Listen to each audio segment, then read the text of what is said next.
What is up, everyone? Brandon Ferst, aka First Report, representing the First Off the Bench Podcast Network. Everyone comes off the bench, but we are first. Welcome into another edition of the NFL Weekly. The conference championships are here. We're going to break it down for you as always. And of course, when I say we, it is myself and my co-hosts. We'll start with Raider Jim Martinez. You can find Raider Jim at Raider Jim 1090. How you doing tonight, sir? Doing well, thank you. Sun's out. It's feeling like spring already. Yeah, 75 degrees for everyone back east, and wherever it's not beautiful pretty much year round. Yeah, the jealousy, we can feel it. But you know what? At the same time, like my buddy would always say, I had asked him, he worked Costco carts, to say, how is the weather out there? He said, expensive. So it is beautiful, but yes, we're definitely paying the price. But on the other side of things, Coach Brandon Lupian, you can find Coach at Portland 76er. Coach, how you doing tonight, sir? Doing quite well. I hope you all could hear me good. Got a little side noise somewhere. But speaking of the weather, I was talking to this cat in Michigan. He says it's about 11 degrees. Real feel, -2. So, I'm glad to be here in San Diego. Amen. And believe me, when it dips below 50, I think we all, there are a lot of people in this country who look at us and be, wow, you're bundling up now, but hey, it's what it is. But before we get into, of course, the two matchups coming up for conference championship week to figure out who is heading to the Super Bowl, figured we can check in with the co-host, as obviously Raider Jim, his team has been in the market for a head coach the longest out of anyone, even Jaguars included.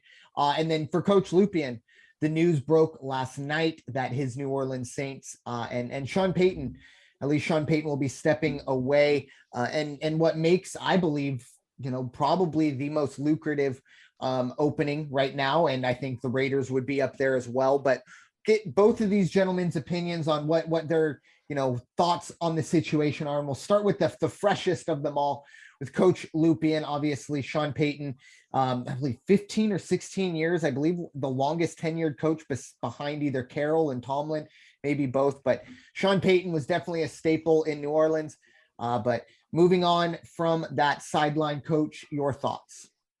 Yeah, 16 years in, myself at City College, I'm kind of feeling that same way as far as the grind of a season and the ups and downs. And, I don't get the championship that he does, or the conference championships that he does. But, when we're dealing with it this year with my college team, and we're going through protocols as best we can, and we're trying to test. And then, so you kind of like reflect on what it's been the last 2 years for the NFL players, having to go through different guidelines and protocols. And, speaking from experience right now, it's kind of like a tiring madness that, you look at what you're really doing for your team. It's kind of like, man, it's exhausting. And on my level, probably not so much as his on a professional level, and then guiding men of a 53-man roster plus practice squad, things add up. And 16 years on the job, and kind of the stress of free agency, and the stress of off seasons, and the stress of, just being a pro and going through contracts and whatnots and retirements. I mean, his guy Drew retires last year. So it's kind of like, man, we all deserve a break, rightfully so. And from the reports, he just needs to get recharged. So I kind of feel what he's going through. And like he says, it's not a retirement. He doesn't like that word. It's just we all need to breathe every now and then. And it's not like, for me anyways, and from what I'm hearing and reading from every Saints fan, there's a lot more thanks going on. And I don't know what the thanks are like in New Orleans, but from reading what I read, they're very grateful for his time there. And there's no hard feelings of of loss, but just kind of a lot of thanks and a lot of celebration for what he's done for the team, but also more so what he's done for the community and the city, especially after experiencing Katrina. We all know what they did after that and how the team rebounded and the city rebounded, and a lot of it coincided with each other. So, there's a lot of excitement for his future. And there's a lot of thanks for what he did throughout his tenure. So, myself, I have no hard feelings. And, I just kind of wish him the best moving forward. You kind of want to end a season on a W, which they did, even though it didn't lead into a playoff opportunity, but you leave on a good note, and what better way to take a step away from the game than that? So what's next for the Saints? Who knows? I think the favorite amongst the chat boards or whatnot is just promoting Dennis Allen from within. And it was kind of weird because, he was set to interview for the Bears job last week. Then all of a sudden it was like he took his name out of it. And then I was like, uh-oh, I heard Sean's not committed. And it kind of segues into a promotional role for him. But that's all speculation. And who knows? But I do know he's left the program in a wonderful position. And the roster's still loaded once we figure out this quarterback situation.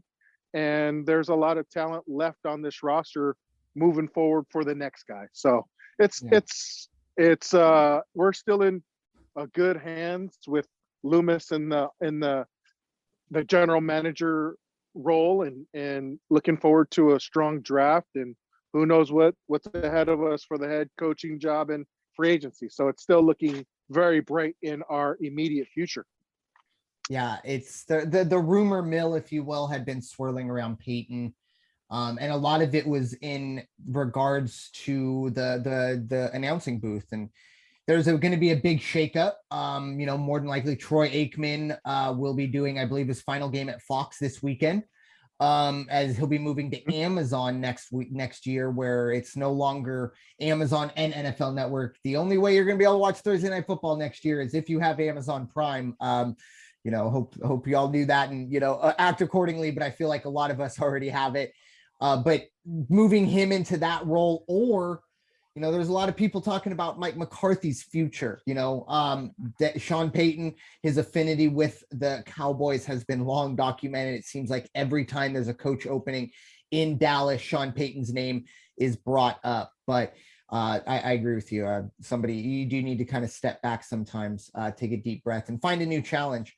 And it'll be exciting. He'll definitely be at the top of everyone's list whenever he comes back. But Raider Jim, any thoughts on that situation? And then obviously we'd love to hear your thoughts on the Raiders situation. Obviously Harbaugh's name's been talked about. That's the only real concrete name. Haven't heard anything else, but at the same time, I think we're still a bit of ways away. But what are your thoughts on maybe the Saints and even your, of course, Vegas Raiders situation? About the Saints, Peyton's a class act, and he's smart. I mean, you can't say anything. This is one intelligent football guy. For him, I get off the sidelines. I get into the front office now, put on a nicer polo shirt, and don't worry about the elements. He'd be a heck of a general manager in Las Vegas, wouldn't he? They should interview him. They should interview him immediately, and I'm going to throw that out there to the Raider organization. I knew that was coming, Raider Jim, but like Mr. Ferst said, the announcing booth might be in his near future. And you know what? I don't mind taking a step back of what we do here and have him on the podcast. How about that? That would be fantastic. He's got time. I don't know if we can pay as much as CV. Actually, I know we can't pay as much, but we'd love to have him. Yeah. On the Raiders side of things, the big name that's come up over the last 24 hours is Todd Bowles, and it didn't just come up. It's been out there. They love doing coaching switch-offs and trades and everything with the Tampa Bay Buccaneers. Might as well bring in somebody who's got a defensive background. I mean, that would be a big positive for the Raiders. I'm not sure what the real story is with the Raiders and Versace. Personally, it was a rough go after he took over. But given what they accomplished under his guidance, I'm kind of scratching my head why you don't want to leave it in place for one season and see what happens. You're going to get somebody now that comes in, going to change coordinators, might bring in a couple of their good old boy coaches to come with them. Are we going to have a new set of plays, a new outlook, new philosophies that everybody has to get used to or relearn the game, if you will? So, but I mean, Bowles is a good guy. I mean, I'd love to see him in there. They're also talking about possibly doing an interview with the offensive coordinator for the Patriots. Name escapes me right now. And of course, Harbaugh, that's the $4 million name that's out there. And I will tell you, the only thing I can say about all this in the internet and all the speculation, it goes all the way back, and I've made this reference on the podcast before. It goes back to William Randolph Hearst in the Civil War and the National Enquirer, when they used to do what were called the blood papers. And the blood papers is 3 guys from the north would run into 5 guys from the south, and they'd throw rocks at each other.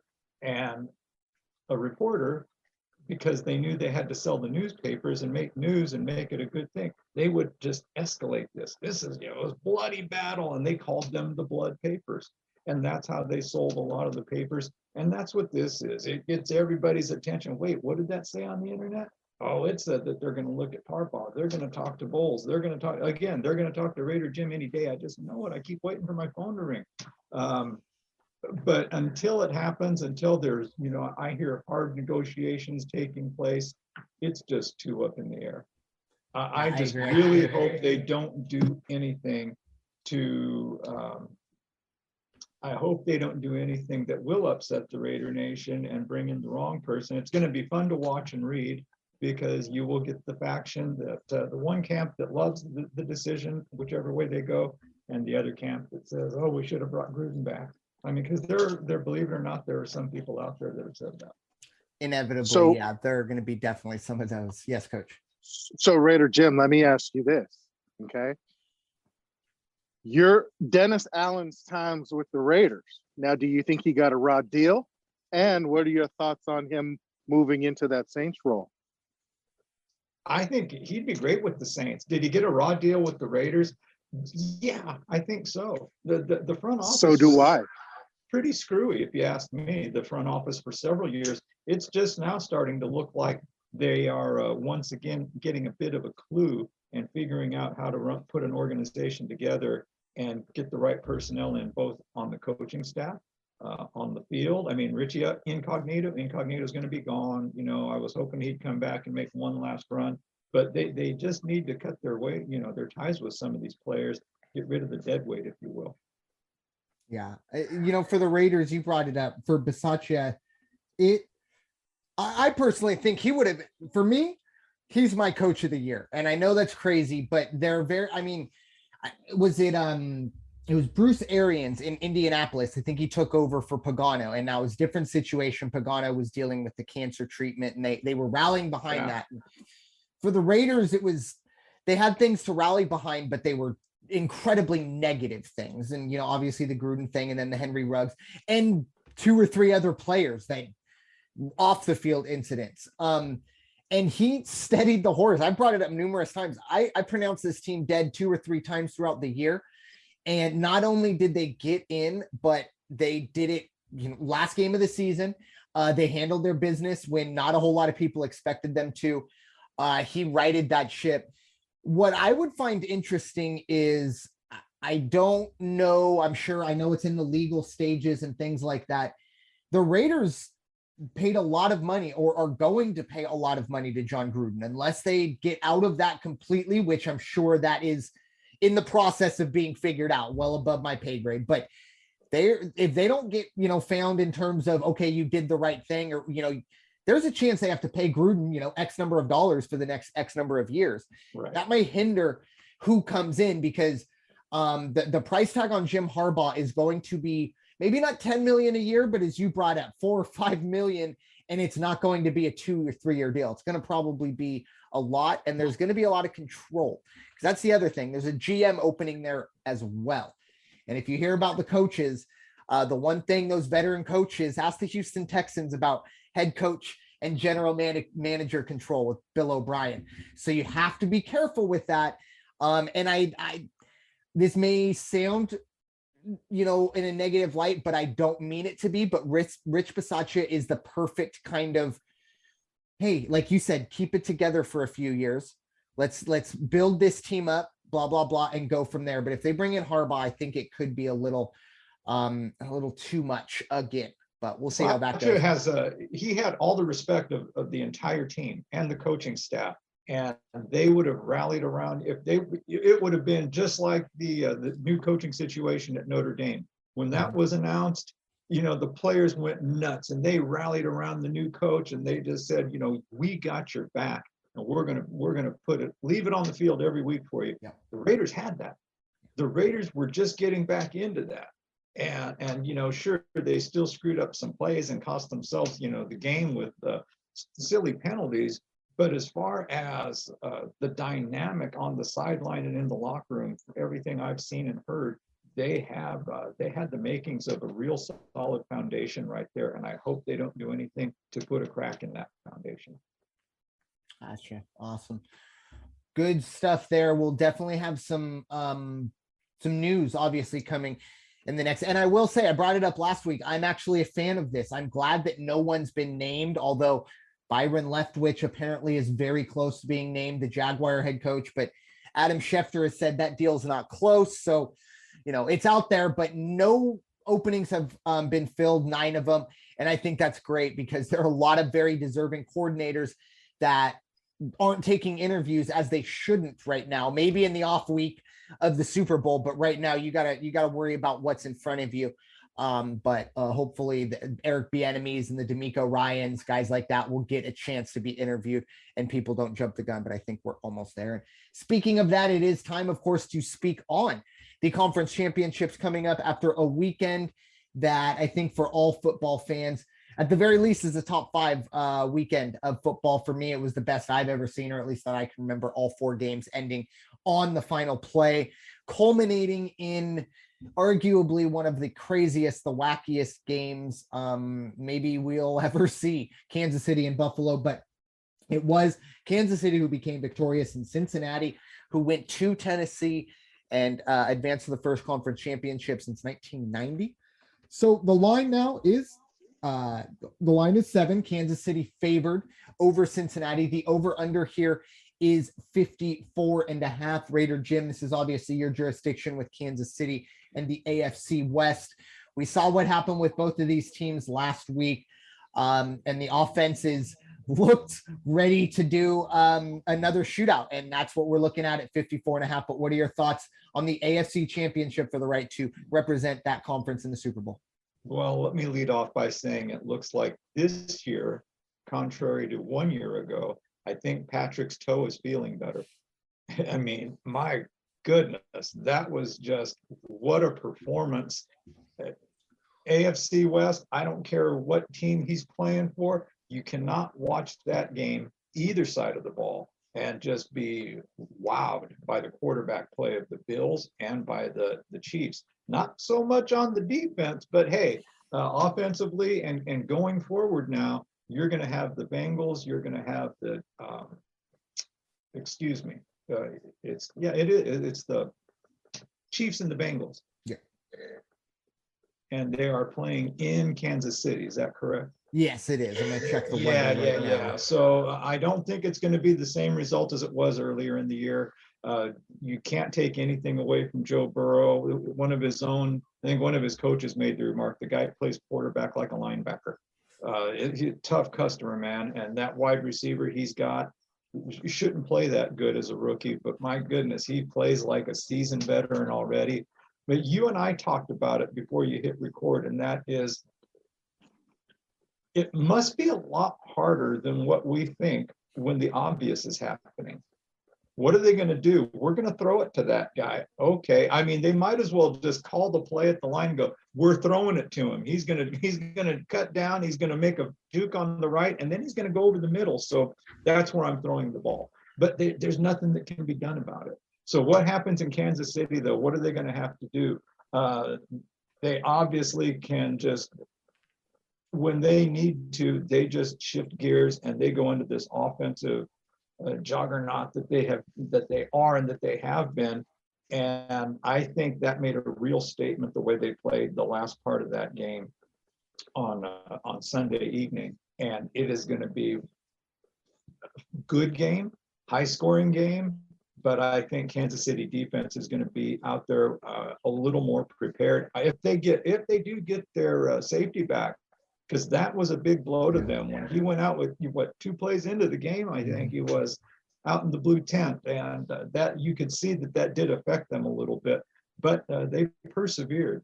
On the other side of it, they've got Mixon, they've got the wide receiver, they're just solid all the way around. I just don't know about the offensive line now, because the Kansas City defensive line, they did a pretty good game the other day. And I think they're going to probably get after old Joe a little more than they did the first time around. And that's the thing for me. 9 sacks allowed against Tennessee. Now, obviously, they got after Tannehill for 3 or 4 turnovers, whatever that was. But Joe Burrow has been taking an absolute beating, obviously still slinging that ball in there. But, Coach, what are your thoughts on the AFC Championship? The Bengals heading to Kansas City as 7-point underdogs. It's kind of a congratulatory good job, pat on the back kind of thing for that team to do what they're doing right now. But a lot of it had to do with, well, in my mind, the elements last week, and then just the ineptitude of Tannehill leading that team. But I also mentioned last week on the show, I hate favorites coming out of a bye week, and twice last week.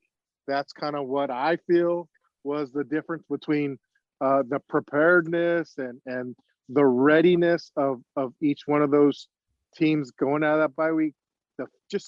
They lost a little bit of that physicality, and the weather had a play in it, and no one's body was just prepared to take on that beating of the weather and then the beating and the grind of a game. And I think the stronger team just kind of prevailed, or the better prepared team just kind of prevailed at the end. Now, in regards to this game, I told our previous colleague, the illustrious Pope, Craig Mizrek, he was kind of giving me the business about his guy, Eli Apple. And I told him, don't make me switch my pick to KC this week. And you know what? And it has nothing to do with him and that little Twitter war we're going back and forth. But it has everything to do with what I saw in Kansas City do. Just, they're so efficient offensively. I don't think the Bengals offense is as efficient as the Bills offense. I don't think their defense is as tough and mindful as the Bills defense.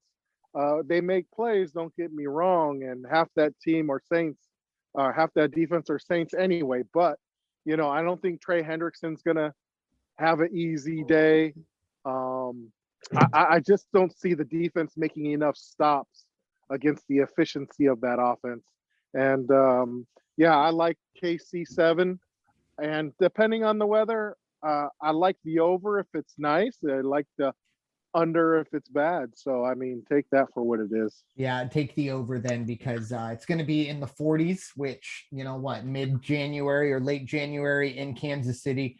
It'll be clear, so, cold, but we're not going to see what we saw in Green Bay this past Saturday night, the flurries and the freezing and the comparisons to the Ice Bowls. Not at all. I think we're going to see plenty of scoring. I do like the over as well.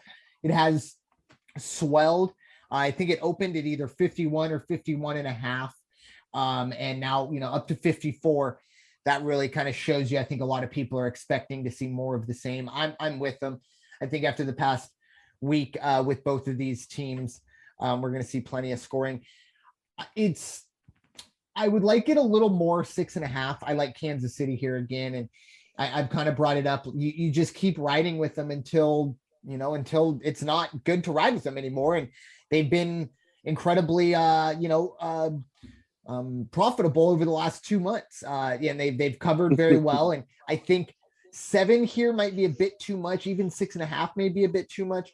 But I do like Kansas City. 6.5, I would take them just because I do think it is probably a touchdown game, if that. But I'm definitely a lot more confident in the over. I think Burrow and Mahomes, certain players kind of step their game up, not just for games like this, but also the opponents. Joe Burrow wants to prove that he is every bit the quarterback that Patrick Mahomes is. And Patrick Mahomes, that he knows that he's kind of the hunted. He's going to get everyone's best shot. So we'll see how that goes. But I can't wait for this one. It's going to be hopefully a shootout. And, it is the 12 o'clock game, at least here on the West Coast, 3 o'clock on the East Coast. So we should see, like you said, not any weather affecting that one. And for the NFC Championship, we can guarantee you there will be no weather affecting that one, as it will be in the Dome. SoFi Stadium, the Rams host the opener, the playoff opener, then go on the road and get the opportunity to host again after the 49ers took down the 1-seeded Packers. And of course, the Rams went to Tampa and took down the GOAT himself, Tom Brady, bringing up thoughts of his possible retirement, but we'll find that out later down the road. But the Rams and the Niners, for the third time this season, both the Niners have won both matchups. Obviously, the most notable was the 27-24 victory week 18 that kept coach's Saints out of the playoffs, unfortunately. But we are going to start with you, Coach. Your thoughts, the current line on these two for the NFC Championship, the Rams, 3.5-point favorites with the over-under sitting at 46. Yeah, I've been bitter about LA teams for a while, and a lot of it is, of course, where we're from. I could hear beat LA in my head because of the Dodgers. More recently, I could say FLA because of what UCLA did to the Holiday Bowl that I was looking forward to, and especially more so now. The Rams knew what they were doing. They sandbagged that game because they knew they would have lost to New Orleans in that first round matchup in the playoffs, and they got what they want. So that leads me to say they're very confident. They're in playing at home against a San Francisco team that is 8-2 over the last 10 weeks. Yeah, with a quarterback that he does have his problems, but he's also managed the game quite well. But watching last week, hey, it was the third team between the offense and the defense and the special teams that made that game happen, and it could very well benefit the Niners this week, that special teams unit. So, it's hard for me to pick a winner for this game in haste because I want San Francisco to beat LA for those 3 reasons I mentioned before. It's 3.5, which is really close. And I could see the Niners, losing by 3. Oh, so, I like the Niners. Personally speaking, I don't want to pick this game based on emotion. And I think it's going to be what's the under over? 46. Oof. Yeah, I could see it staying under at this point, even though the Rams have caught fire offensively. So, I like the under, but I also like the Niners. So, gotcha. Raider Jim, what are your thoughts? Rams, Niners, part 3. Yeah, it's a great trilogy, and I think the Niners are going to take the whole thing. I mean, they let's be honest. If you look at what happened to the Rams and how they got into this game, it wasn't because of anything they did that spectacular. It is more because of the misplay of the Tampa Bay defense. Like I told you before you hit record, what does Brady say to his defense? at the end of that one. When you walk back into the locker room, I'm that guy who just keeps walking out the tunnel in my uniform to my car, and I can't talk to anybody. I'm so pissed off after what he did. He kept them in the game. So the Rams are there. The old adage, sometimes it's, better lucky than good. But I mean, you can't take away anything that they did to get down the field as fast as they did either. I mean, good offense. But I think the 49ers are going to figure that out. They figured it out 2-3 weeks ago, and we all saw what they did. They should have been out of that contest, and they just, they clawed their way back into it, and they overcame adversity. I'll take the 49ers +4, one extra half point, but I'll take the 49ers +4, and I even think it's going to go over on I can see this being 28-24. Yeah, I really like this game at 3.5. I think at best for the Rams, they win by a field goal. I would not be surprised to see the Niners win this one, depending on what the money line number is. That might be something to keep an eye on for a multitude of reasons. And the Rams, excuse me, were that play that you talked about away from becoming the Atlanta Falcons. I mean, it was 27-3 in the third quarter, and every single football fan that was watching that game had the exact same thought. And then everything came into place. I mean, there wasn't a crazy drive, 13 seconds, anything like that. It was just the Rams fumbling. Play calling just went stagnant. And like you said, they for one split second, the Buccaneers kind of, you let up a little bit, maybe let their foot off the gas. Okay, we're going to overtime. And then, shoot, there's that man again, Cooper Kupp, who just continues to absolutely dominate. But, he's being left open like that. And then for Stafford, obviously, it's great for him. Yeah. But I do think the Niners aren't going to let these things happen. The Niners defense is stacked. I mean, you get to a point where one of their DBs goes down and they go, oh, well, Aaron Rodgers is going to pick on that DB who's just coming in. And that DB who's just coming in is Josh Norman, who, don't get me wrong, his best years are maybe behind him. But compared to the normal cornerback that steps in that situation, Josh Norman is going to be a step up in experience and things like that. I think D'Amico Ryans, I brought him up. He's done an unbelievable job getting things done. I think he needs to be talked about in a head coaching role. One of the 9, he at the very least deserves an interview. And I think all week, when you give good coaches more time to get ready for teams, and this has been now the 3rd time D'Amico Ryans is breaking down film, I just think it's going to get the job done. However, everyone always says the old adage, it's very hard to beat a team 3 times in 1 year. But there are those people out there, like Coach brought up, that there were plenty of people in the Rams or around the Rams that said, maybe they got up 17-0 and went, hold on a second, maybe it's best we get the Niners in instead of the Saints. That could definitely be a possibility. I know that's what Coach was thinking. But in terms of the over/under, I also like the over. I just think we're going to see some scoring. Jimmy G is going to, probably 80% of his passes are going to be pretty ugly, but those 20% probably going to be the difference in the game. That's just kind of how he is. His numbers aren't very good, but he's going to make some big time throws. And a big part of this, last week, it was the health of Joey Bosa. This week, I think it's the health of Deebo Samuel. He was limping and he worked his tail off. My goodness, he wanted the ball on that last play to kind of clinch the first down and let them kick the field goal last second. And he limped off after that. Very gritty performance from, arguably one of the best players. If he can continue and play, I think that gives them a whole different dimension. But I do like the Niners +3.5, maybe even money line. And I do like the over, but if that is the case, we'll be looking at, possibly a rematch of a few years back with Kansas City and San Francisco, or possibly McVay heading back to there. But I will say this, despite, us going unanimous on Kansas City, as far as I remember, I don't speak for all of us, but I believe we do. I know there's going to be a lot of us pulling very, very hard for the Bengals because of one particular individual who Coach brought up earlier, and it is the Pope himself, the Pope of the money line, Craig Mizrak, who very few Bengal fans have put in the time and effort with this team, and to see them go to the Super Bowl this year would be great for him. So hopefully they get it done.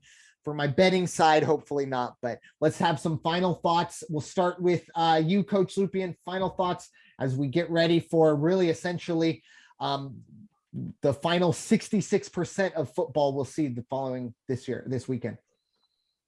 So, let me just quote the man right now and wish him the best of luck in this kind of transitionary year, taking it off Sean Payton.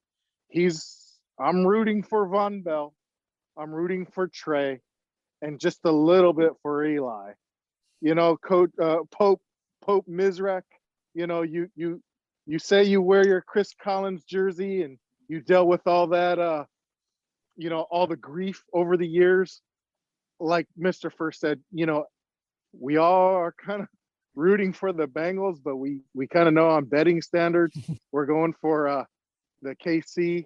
So best of luck. I hope it's a good weekend of games, and I'm just very grateful to be on with you guys, and looking forward to a great weekend of football. Amen. Me as well. I definitely for Craig Mizrach, I think he would be one of the first to admit if this Sunday doesn't go his way, I'm pretty sure we're going to see Burrow at this stage, and hopefully the next one very, very soon, definitely before his career is over. But Raider Jim, final thoughts for the conference championship preview episode. Hard to believe that this is where we're at. If this was March, it would be the Final Four, wouldn't it? Yeah. And that's where we're at. We're down to the Final Four. Take a weekend off and it will be Super Bowl time. And it's, I'm looking at the screen right now with the teams and the players and the results and this and that and the other. This should be just as good a weekend of football as it was the last. And I also am looking forward to it. I agree. And I've always said this weekend is my favorite weekend of football. Maybe besides week one, but obviously for different reasons. This is my favorite weekend of playoff football. It's not obviously the quantity, but it's going to be the quality. And the Super Bowl, look, the Super Bowl is great, but there are a lot of times where Super Bowl is kind of like a roller coaster at, Knott's Berry Farm or Disneyland. You wait in line for 90 minutes and it's over in about, a minute and a half. That's kind of how the Super Bowl is, right? We get almost seemingly 2 weeks of everything, what shampoo everybody uses, every bit of detail about these two teams we get. And sometimes the game, more often than not, doesn't live up to it. However, conference championships, you get two of the best, or four of the best, I should say, both of them obviously playing to, move on. We're going to get probably two fantastic football games. And obviously if last weekend showed and was a bit of a foreshadow, we're going to see some classics. I think two different styles, to be honest. I think the first game we're going to see is going to be probably a shootout. And then the NFC maybe more of a grind it out, still get that over number, but definitely not the bit of a gunslinger mentality Mahomes and Burrow have. But with that, thank you all so much for listening to this edition of the NFL Weekly presented by the First Off the Bench Podcast Network. Everyone comes off the bench, but we are first. It is time for you all to go wash your hands and stop hating everybody. We'll talk to you all very soon. Enjoy the weekend. Take care.